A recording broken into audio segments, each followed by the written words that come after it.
Well, I know we're still sort of having people filter in, but I'm going to go ahead and welcome all of you and thank you for joining us tonight. My name is Shantae, and I'm a senior librarian for programming and outreach here with San Mateo County Libraries. And I'm excited to be here tonight to help you get to know Toni Mirosevich and her new book. Sorry. I also want to invite you to join us next month for Francis Moore Lepay's Diet for a Small Planet. Your microphone and video are turned off right now, but please feel free to use the chat or submit your questions in the Zoom Q&A down at the bottom here. And for those of you who'd like to access live closed captions for this event, you can click on CC also at the bottom and then show subtitle. And okay, San Mateo County Libraries welcomes Toni Mirosevich. Toni was raised in a Croatian American family in Washington and is Professor Emerita of Creative Writing at San Francisco State University. She won the first series award for creative nonfiction for her story collection called Pink Harvest and has written 5 books of poetry. Her debut novel, Spell Heaven, tells connected stories about a lesbian couple who moves from San Francisco to a coastal town. Tonight, Toni will be in conversation with Belmont's poet laureate emerita, oh my goodness, and author of the poetry collection Undersong, Tanu Wakefield. Welcome, Toni and Tanu. Great. Thank you, Shanti. It's so good to be here, and you've done such a great job of setting all this up. So for you and Sam, I'll thank you at the end. We'll thank you at the end, but thank you for starting us out. Yes, I also just wanted to jump in and say thank you so much to San Mateo County Libraries and Shanti and Toni for inviting me to be in conversation with you about your beautiful new book, Spell Heaven. You can see it. It's just a real honor and pleasure for me to be here, and just wanted to say a few things. Like, I feel extra excited because I am an SF State alum. So I earned my MFA degree in creative writing from SF State, and I was very fortunate because I was able to study with Toni while I was there. And I was actually sharing with her the other day, I took my very first poetry workshop with Toni, and then I took my final class with Toni, trying to get my graduate thesis. So my time at State was bookended by these great conversations I had with her, and I just learned so much from her. And one thing I really wanted to share with the audience today about my time with her is that, being in a classroom with Toni, as I think a lot of people might know, and even in the chat, students of hers, former students, is that she is just as a delight. Like, she was just the captain of the ship, and she just always encouraged us to look for surprises, for things that we were not expecting in our own writing and in each other's writing. And there was always this sense of discovery. So I just feel like when I think about Toni's classes, I think surprise, discovery, delight. These were real values in your classroom, Toni. And those values have just totally sustained my own writing practice. And, you just really taught me that it's the process rather than the product that makes us writers. So I want to thank you for that. And now I'm just excited to get started talking about Spell Heaven. So let's do it. Well, thank you. That is lovely of you. And thank you for saying all of those kind things. It's when you said the captain of the ship, in a classroom, that's the great thing. You can do what you do. You can cast lines out, but if no one catches the line, you see a whole group of blank faces, then you know that nothing's happening, that nothing is coming back to you. And what happened is, with you and with others, often you were willing to go there. So you were willing to not have a preset notion of, oh, well, I'm going to come here and learn this, and this is exactly how it goes. And, to not discover something surprising. So you always, you caught the line, basically. And then we were rolling. So anyhow, wonderful. So shall we chat, huh? Yeah, let's do it. Okay. Do you want to set up the premise for Spell Heaven for us? Sure, I'll set it up. And that is that it's a great, I love this cover though. A woman named Danny Lee did the cover, and it's just great. I do love her cover, and that is that the sea is inside what is either a glass marble or a glass float. And I thought that was pretty cool. The book is it's linked stories, and the linked stories are, it starts out with a couple who moved to a coastal town, and their neighborhood is pretty rough, and they aren't exactly welcomed in. I was thinking when in my Mother's Day many years ago, they used to have something called the welcome wagon, where people would come and they'd bring you a little banana bread or something. And this was not quite the experience here.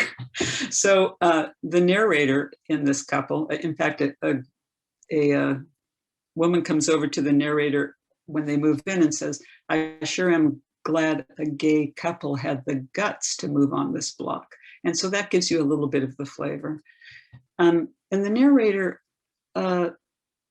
doesn't actually, because she grew up in a fishing family, doesn't particularly feel comfortable either in academia, not in the politics of academia. Certainly feels good in the classroom, but so those are two places where she doesn't feel exactly welcome and wants to find a world that she feels welcome in.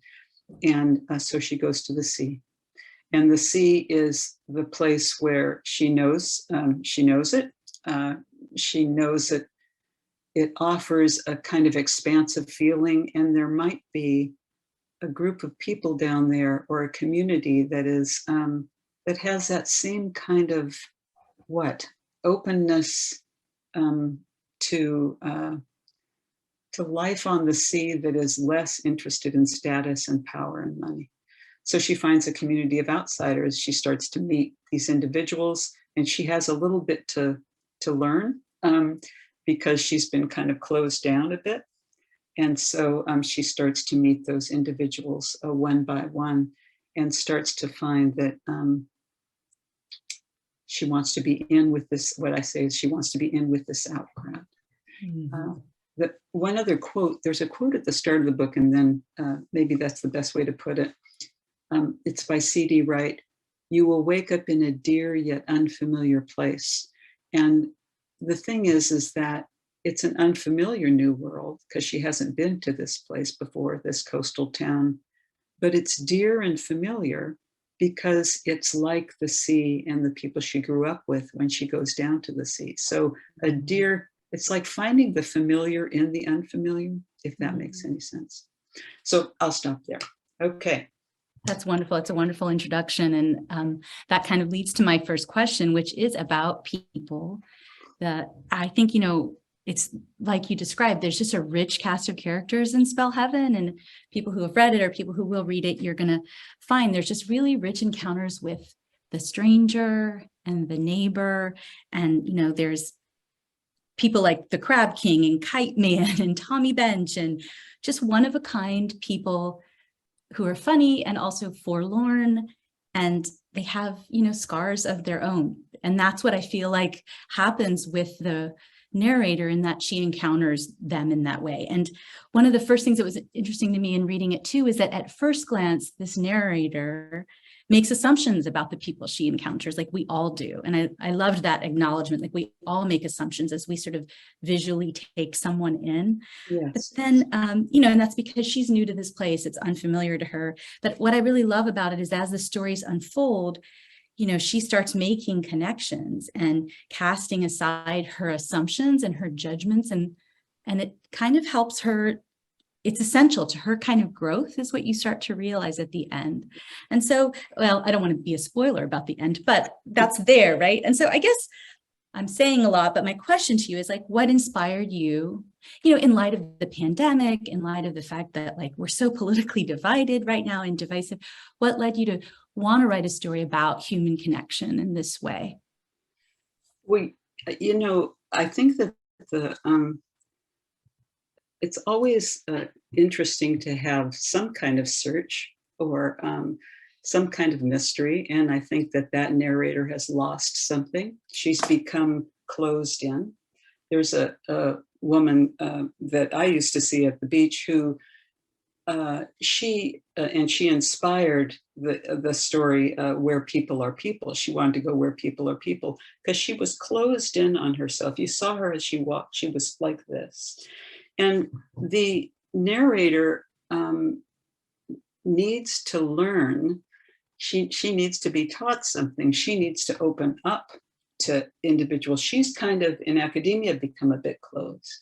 Not with the students again, because again, the students are fabulous and open, but there's some kind of like inward thing that's happened. So as she goes along, she starts to realize slowly that you have to get past the assumptions of who that person is as they do of you. And you have to, this is my question to you, Tanya, when I get to the end of this, and that is it easier with strangers to then start to open up to them? I mean, that there's this wonderful quote that I always used to teach from Toni Morrison, to vault the mere blue air that separates us. And so she is slowly opening up to Tommy Bench and Kite Man and different ones, because she actually needs to feel less lonely.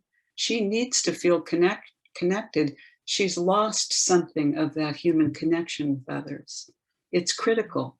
And so it's critical that she make the leap, that she vault the blue air between us, right? Yeah. That's important. I mean, so here, my question really actually to you, and because I was thinking about this, is that easier with people that you don't know very well, that when you meet strangers and you finally realize that you have to, it's a good thing to let go of the loneliness of being solitary. That's do you have an idea with that one? It's interesting. I do think you have a desire to know the stranger, maybe as a writer, especially like as a curious writer, we can't help that. We observe and we want to know the stranger. And then sometimes I think the ones we think we know are so unknowable, right? We think we know them, but then we haven't really dove into their, like, it's almost like the ones you should treat as a stranger as well in some ways to get to know them better. That's fabulous. That's fabulous. That's a wonderful idea. Yeah. The ones you know to treat them as a stranger. That's that's terrific. This is why, see, this is like the classroom. That was a question. You came back with the perfect answer. That was phew.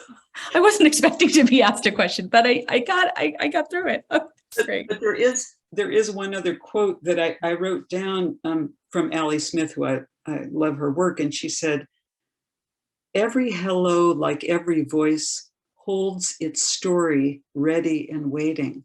And I thought, God, you see a person and you start to see them, and then you see them every day and maybe about the same time of day, and they nod to you and then they say, hey, and then they say, well, how long have you lived here? And then that story starts to unfurl or unspool. And one other quote from her, which I love, "It's so bloody lovely to forget myself for a bit." So that's the other thing, is that you get to forget yourself and find out about someone else. So there you go. That's really beautiful. It is true. You're unfolding, and other people unfold to you slowly as well, like neighbors and people like that. And you can forget the self.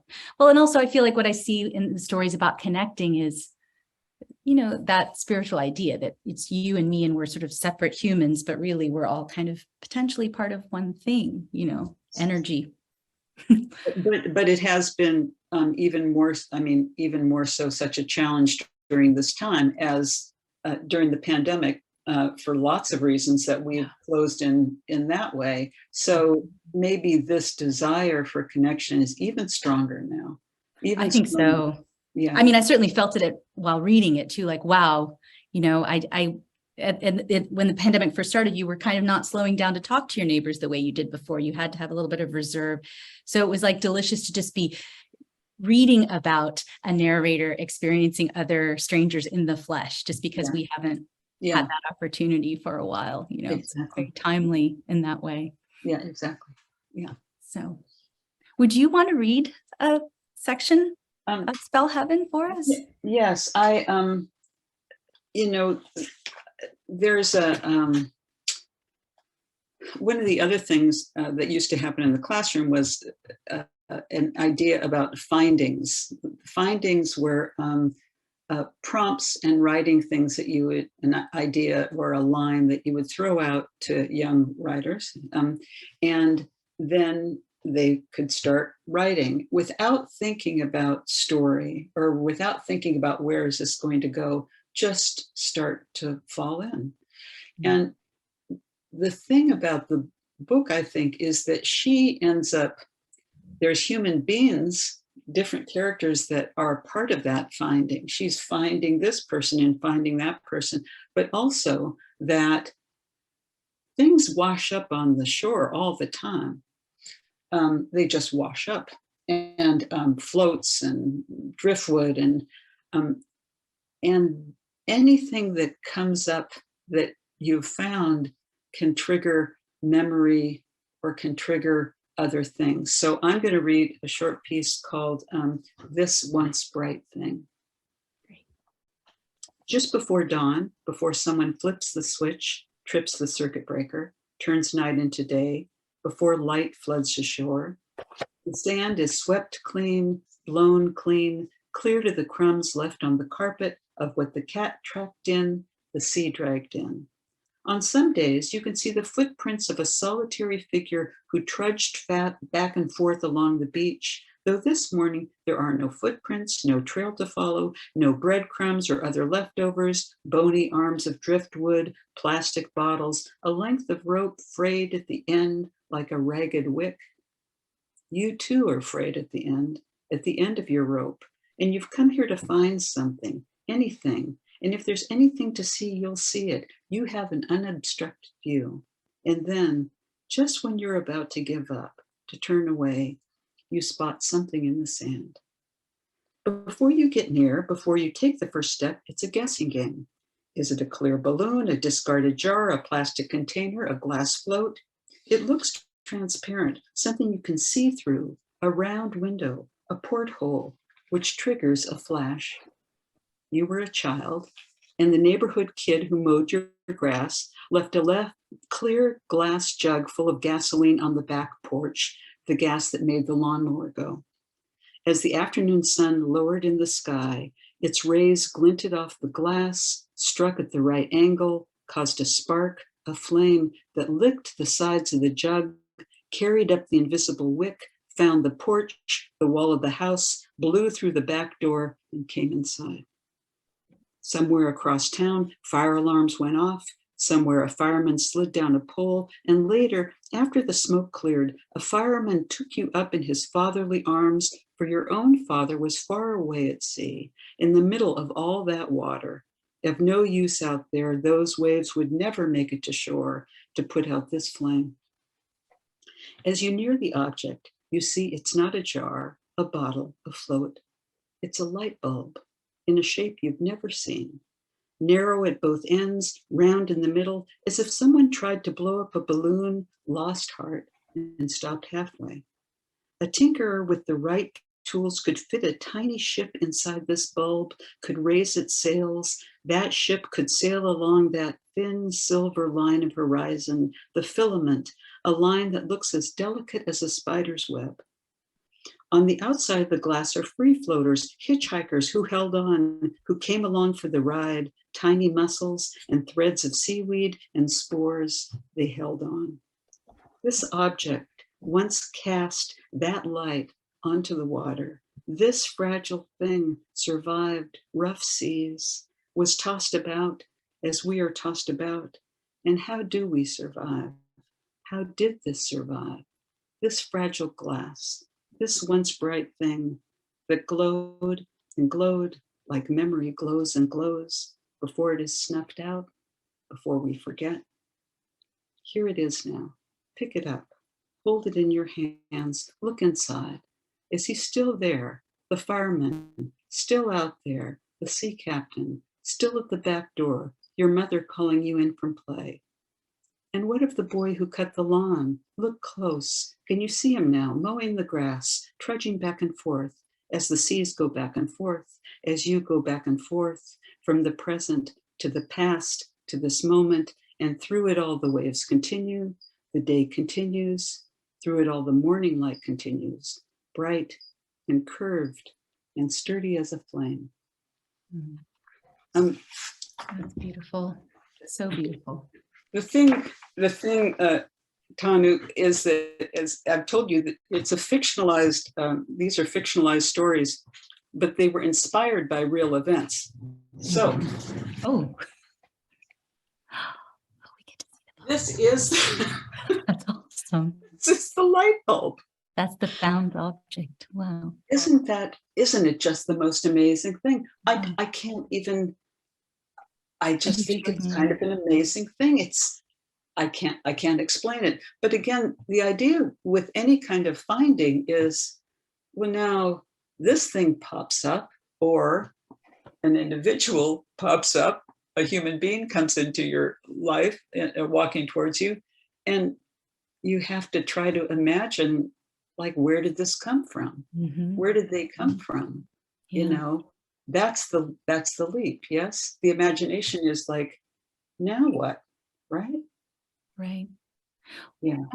What I notice with your work too, especially in these stories, but I think in your way you teach as well, it inspires memory, like you know, which is just so moving, and that happens a lot in the book. And that this particular piece is particularly moving in that way, that you can see that bulb, and that moves you into memory of a fire that you witnessed as a child, like a very intense moment in your own childhood.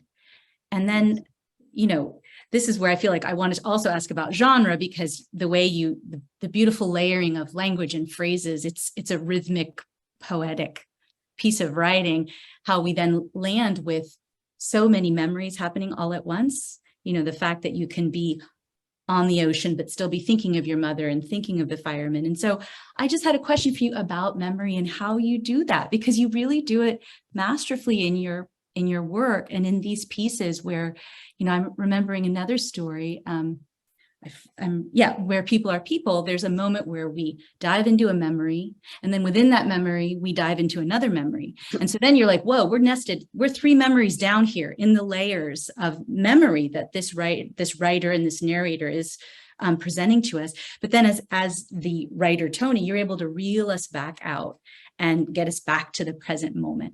So my question for you is, how do you do that? I mean, how do you think about memory that way? How are you weaving memory? Are you doing it consciously, or do you feel like that's how you see the world as a writer? That's sort of the way you look at things. Okay, so here's what I'm going to say. So I first have to tell you that the last class I taught at San Francisco State, they changed the classroom into a dive bar because we had done so much diving. It was diving. That was the main lesson, to dive. But here's my thought. I think it's involuntary. I think it just happens. Now think about it. You see, someone walks along, someone comes up to you, and it's their gait. It reminds you of someone else. And you could still be walking towards them, but suddenly you remember Uncle Jimmy because he had the same gait. So you have fallen immediately into memory. You've just fallen in, and that you come back out again. But it's that you don't get, we don't stay in the present all the time. Like you're sitting at the dinner table and you're chatting with your loved one, and you're taking a bite, and suddenly you're thinking of something else, and your body is there, but you have fallen away. Mm-hmm. And there's this wonderful passage from W.G. Sebald, wonderful writer, in Rings of Saturn. And I love this passage because he goes up to a cliff that looks out at the sea, and sand martins, these birds, have made their little nests in the topsoil of the cliff. And what is the quote? The quote is, I was standing on perforated ground, as it were, which might give way at any moment. And that's what memory is like when you're writing or you're being, isn't it like that? Like you fall away, you fall into memory. But if you fell into memory, you would too long, then you would bump into that person coming your way. You have to come back. Right. You have to. So I don't think it's conscious. It's simply that if you're casting a wide net with your writing, you can include that as something that deepens the present moment. Your memories deepen the present moment, your present experience. And I think that if you add those in or fold those in like you're folding in cake batter, if you fold that into the story, then the story has a particular kind of movement, present, past, present, past. It doesn't, does that make a kind of a sense? It does. Because I think also what you do with your pieces, and there's like disparate things that you wouldn't think would be connections that you could make between things. Like, how do you get from a bulb to a fire that takes over an entire house? Like, you have to make that leap. And but you're a poet. Yeah, poet, we do it, and you are too. So poets make these leaps, but well, and because you take disparate things, right, things that don't usually connect up, and through metaphor and everything, you connect things up. True. I'm curious for you when you're revising, though, like you were saying, sometimes you can fall so deep into the memory. So at what point do you say, okay, I'm going to stop now. I'm going to stop at memory 3, or do you make choices like that at the revision period? Would you say, like, have you found you've had to take away a memory in a piece? Yes.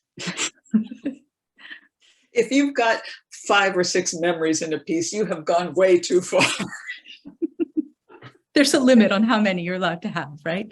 I mean, a story has its own momentum and its own, if you start out, I want to tell a tiny story. This might be instructive.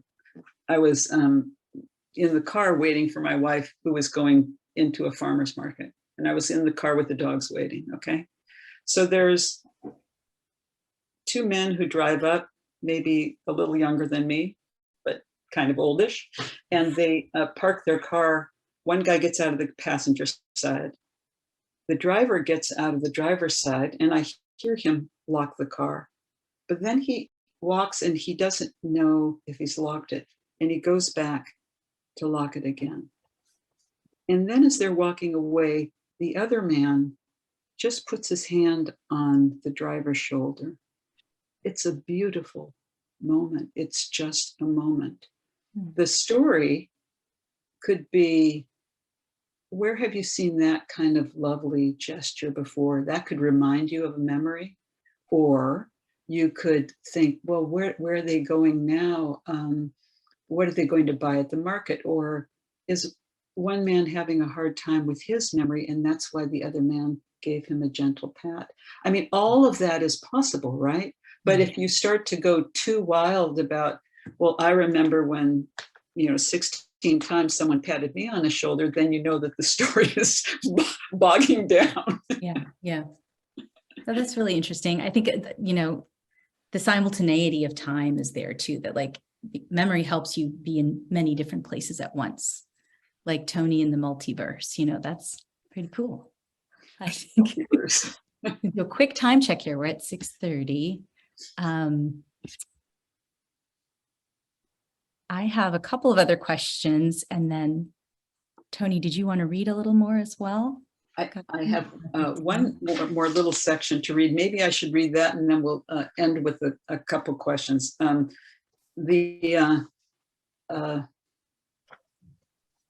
book, again, there's linked stories, but the title story is called Spell Heaven because the narrator comes upon a piece of paper on the pier, and it's obviously a kid's handwriting, and the kid is trying to spell heaven, but they are misspelling it over and over and over again. They can't spell it correctly. HEAVIN, VON. And the idea behind this is that we all sometimes think, oh, it's heaven to have a new car, or heaven to have a new love, or sometimes we misspell heaven. It's right in front of us, or it's gazing at the sea. So this is just a little bit of that story.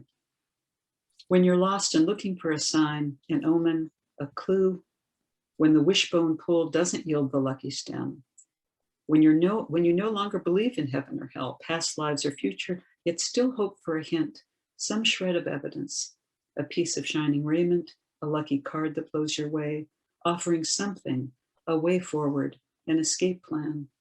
Whether you're feeling down to a recent slight or a spate of misfortune, or the knowledge that melancholy has seeped into your bones, never coming in like gangbusters, but sneaking around the edges of the frame, a grayness that blankets the perimeter of the skin, then moves towards the heart, the lungs, journeys to the center of your earth, enters and takes up residence.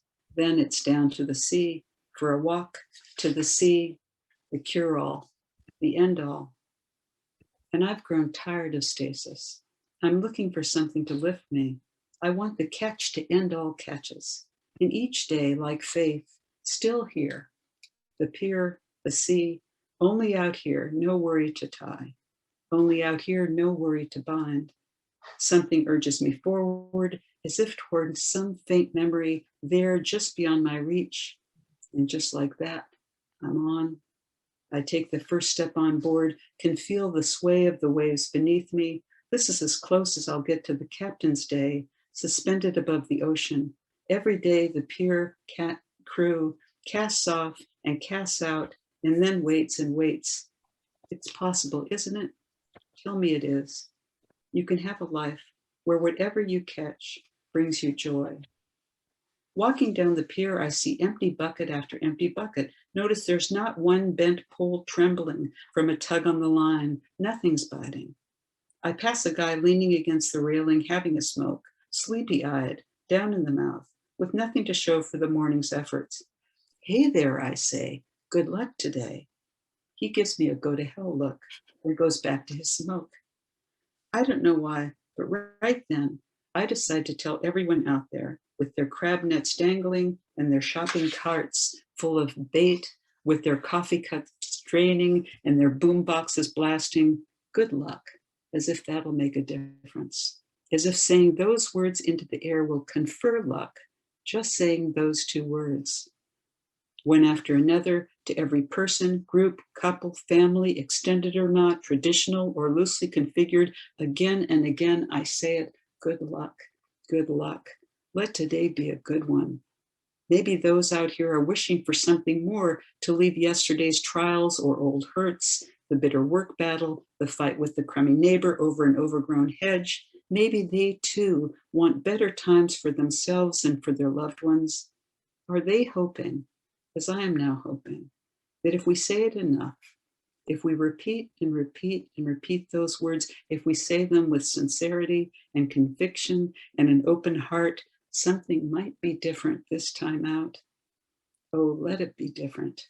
We're all out together. We're walking on the pier on this day, and strife and acrimony and unhappiness are being beaten back for the day, as the fog is beaten back, as time is beaten back, as doubt and fear and disbelief are beaten back.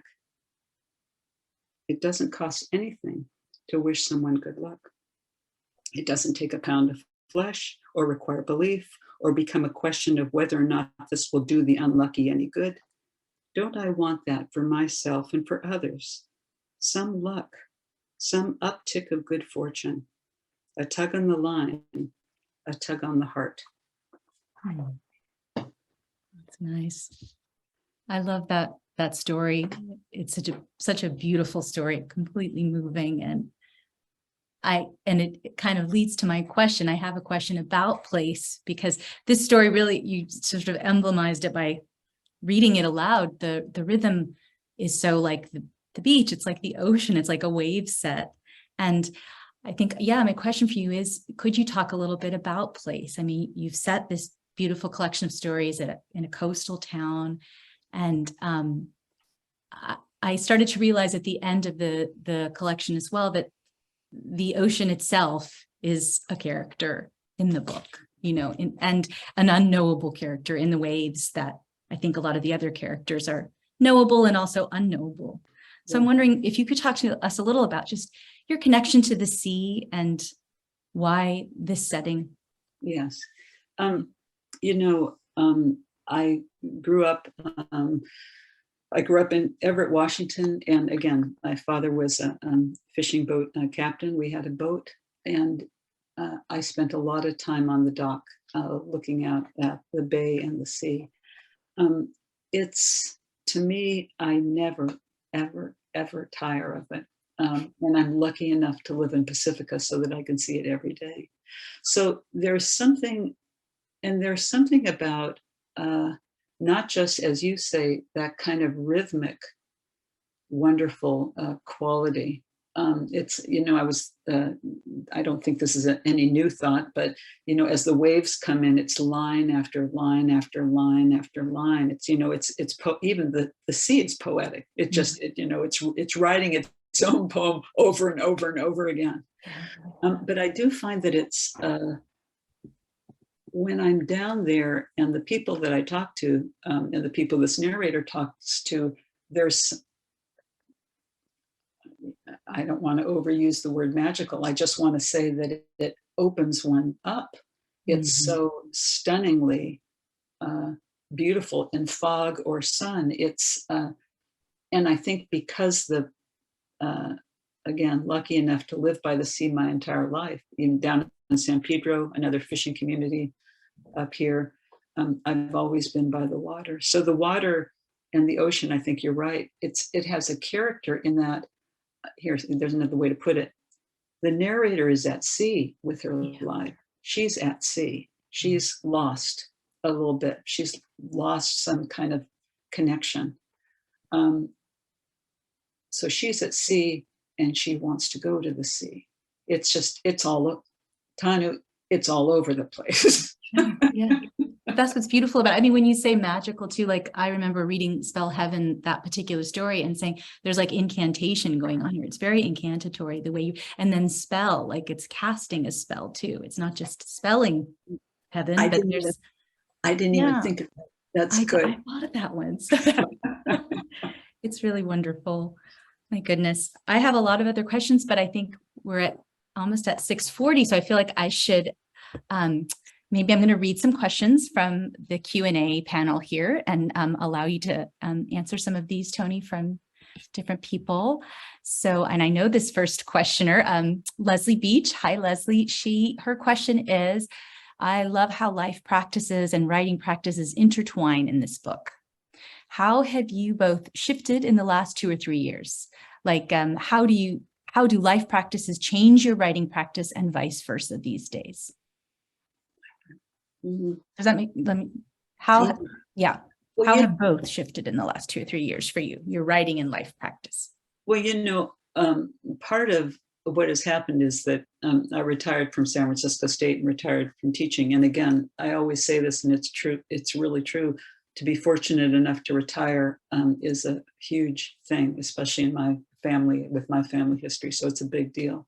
And I think that of course, what that allows you to do is have more time. And for me, that means that my writing practice is similar to that findings practice that I would always toss on you all as an exercise. And that is that I have what I call my perch page, and I sit down at my perch, and I will usually pick an oblique strategy from Brian Eno's oblique strategy deck. And let's see, today's was accretion. I don't think you could see that, but so the deck allows you to, if you have some kind of working dilemma, you pick a card from one of these 100 cards and then you start there. So sometimes it's go outside and shut the door. Sometimes it's honor thy error as hidden intention. So that starts the practice, and then I just start to write. So the life practice, so that's the physical practice of sitting down and just letting things come. The other life practice is really having the opportunity to walk and talk with people.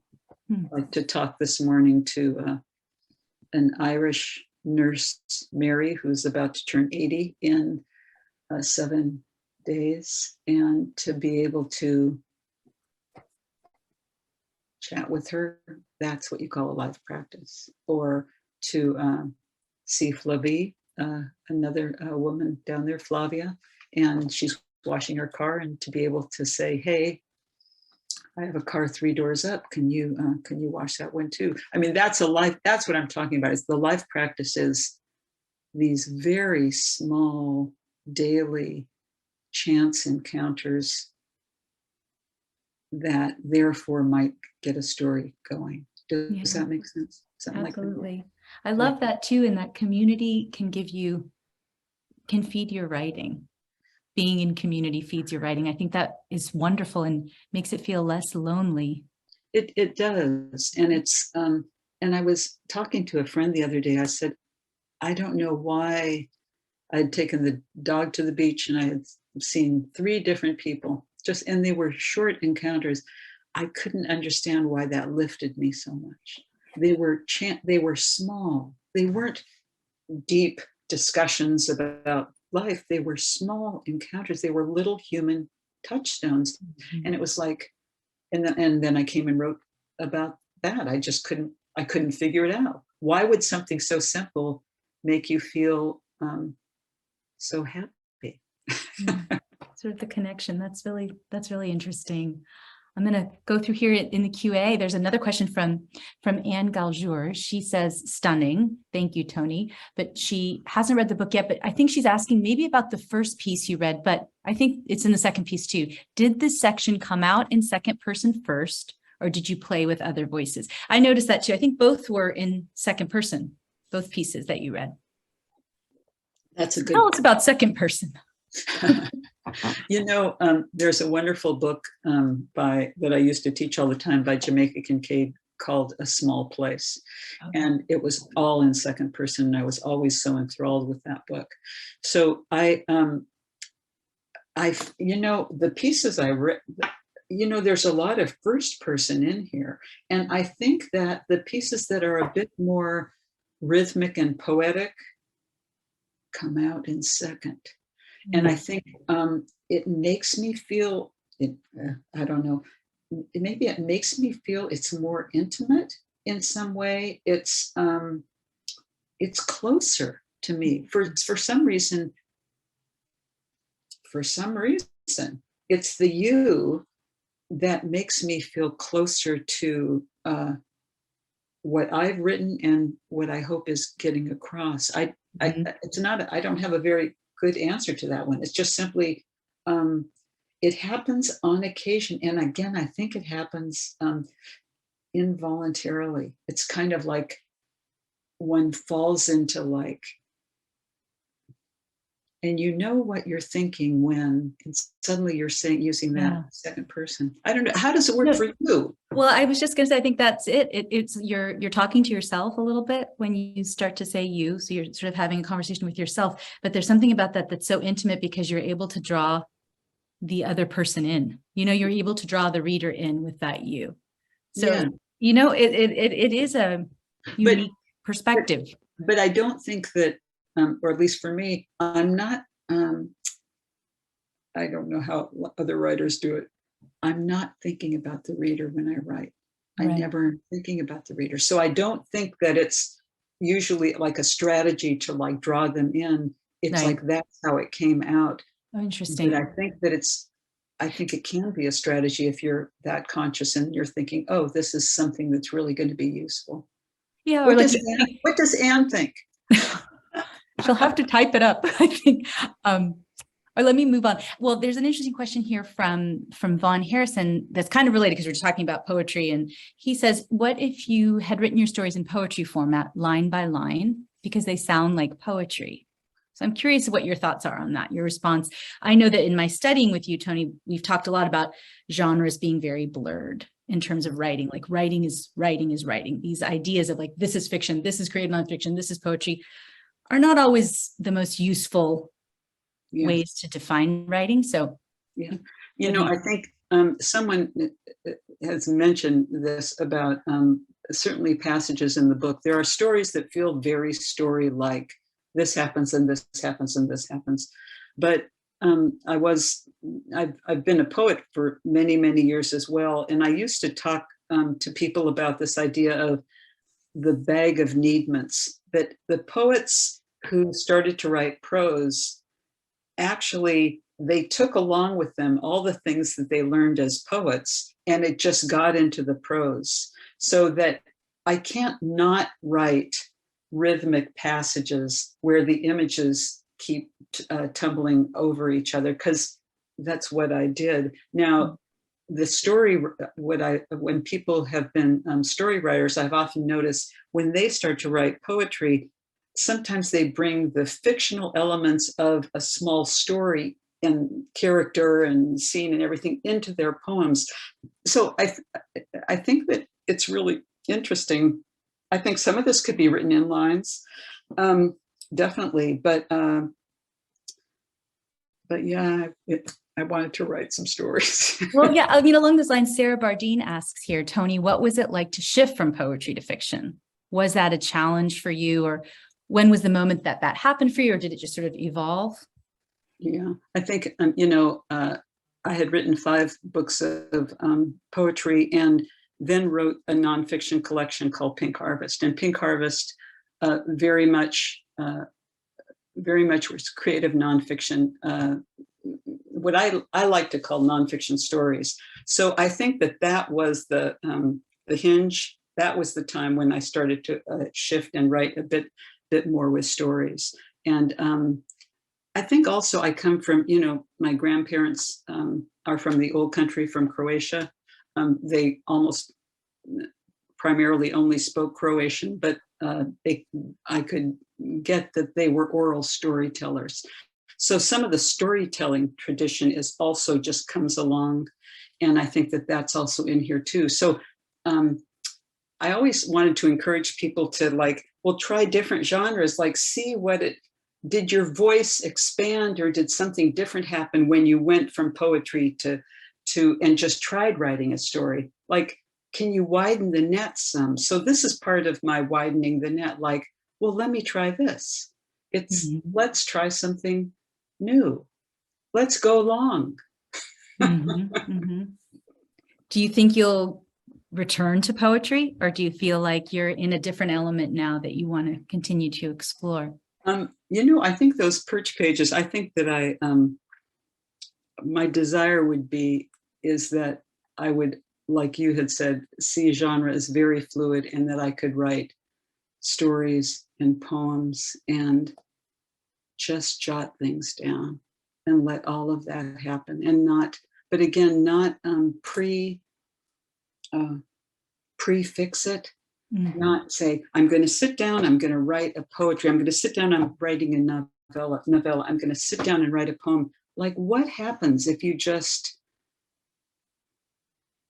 the man touched another man on his back in a gentle way. Now, what do you write? A couple of lines that are just that image and it's a poem? Do you write, a whole story about their inner lives? Yeah. What do you do? You get to figure it out. Yeah, it's infinite possibilities. Yeah. So are we at time? That seems like it went by so fast. I guess.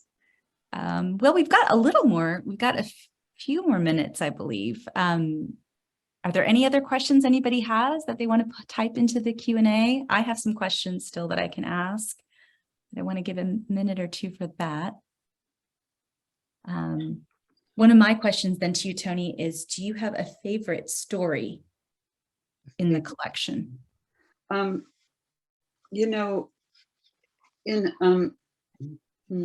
There's a story at the very end, close to the end, and I believe it is the favorite one. It's Who I Used to Be, and it's about Tommy Bench, about a man who sits on a bench and seems to be a little three sheets to the wind.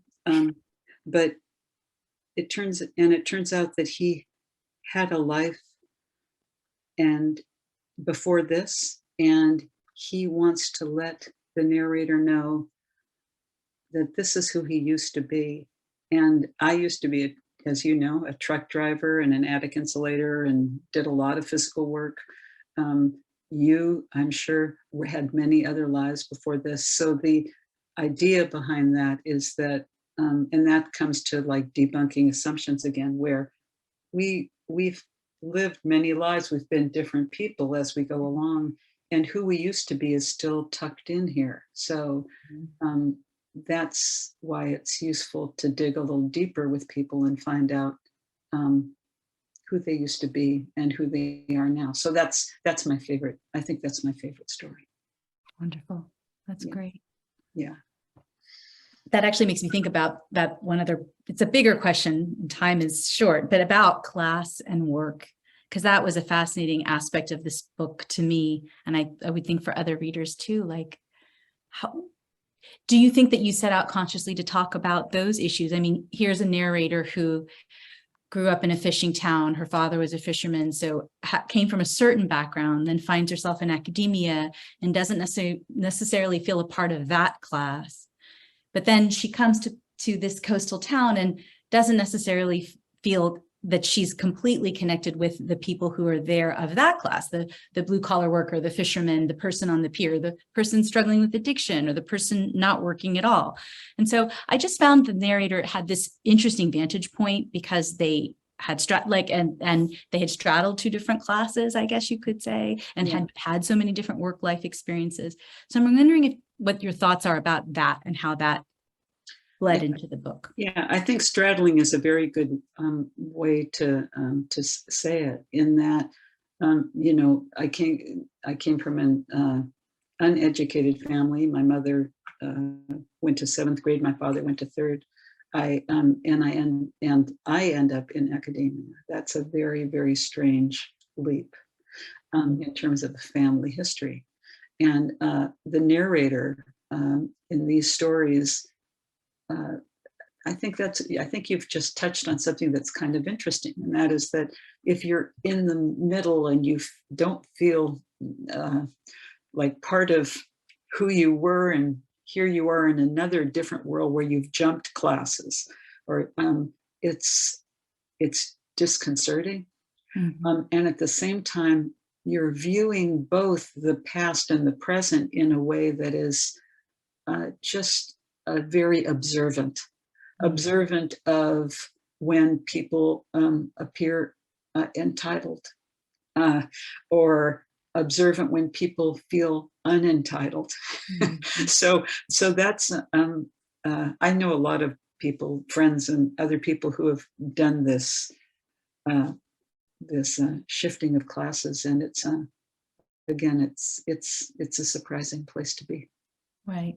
Well, it's a unique, wonderful part of the book as well that I just wanted to touch base on and highlight for people. Thank you. So I think we are at time now, which is sad that we have to end here. But I want to thank you, Toni. This was a wonderful conversation. You're always so generous and phenomenal with your observations and your time with us. And I want to thank everybody who joined us tonight. And we just want to encourage people to check out the San Mateo County Library's upcoming author talks. It's at smcl.org/author talks. So smcl.org/author talks.